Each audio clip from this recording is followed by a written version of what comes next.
விகடன் டிவிக்கு சப்ஸ்கிரைப் செஞ்சவங்க சேனலின் ரெகுலர் அப்டேட்களை உடனே பெற உங்க யூடியூப் ஆப்ல இந்த பெல்ல கிளிக் பண்ணுங்க.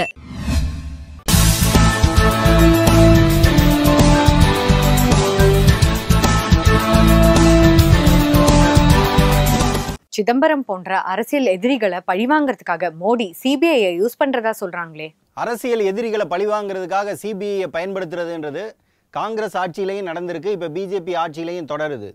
சிதம்பரத்து மேலேயும் கார்த்தி சிதம்பரத்து மேலேயும் வழக்கு போடுறது, விசாரணை நடத்துறது அல்லது ரெய்டு போறது அப்படின்றது ஒரு பக்கம் அரசியல் பழிவாங்கல் அப்படின்னு இருந்தா கூட இவங்க ரெண்டு பேருக்குள்ளேயுமே நிறைய பிரச்சனைகள் இருக்கு. பிஜேபி மேல கடும் விமர்சனங்களை ப. சிதம்பரம் எழுதிட்டு வரதுனால தானே ரெய்டு பண்றாங்க. ஓரளவு அது உண்மைதான்.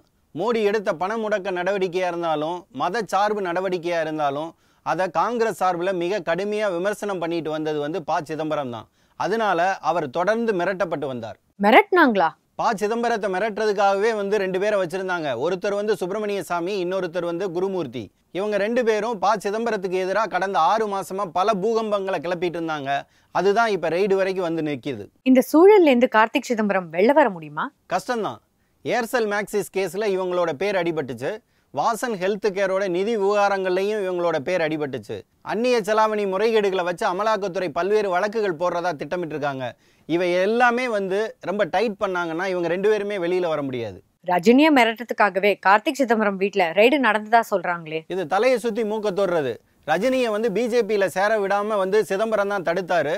இப்ப சிதம்பரம் வீட்டுல ரெய்டு பண்றதன் மூலமா ரஜினியை மிரட்டுறாங்க அப்படின்னு சொல்றதெல்லாமே வெறும் பாலிடிக்ஸ். மத்திய அரசோட அடுத்த ஸ்டெப் 9 நாடுகள்ல கார்த்திக் சிதம்பரத்துக்கு சொத்து இருக்கதா பிஜேபி காரங்க சொல்ல ஆரம்பிச்சிருக்காங்க.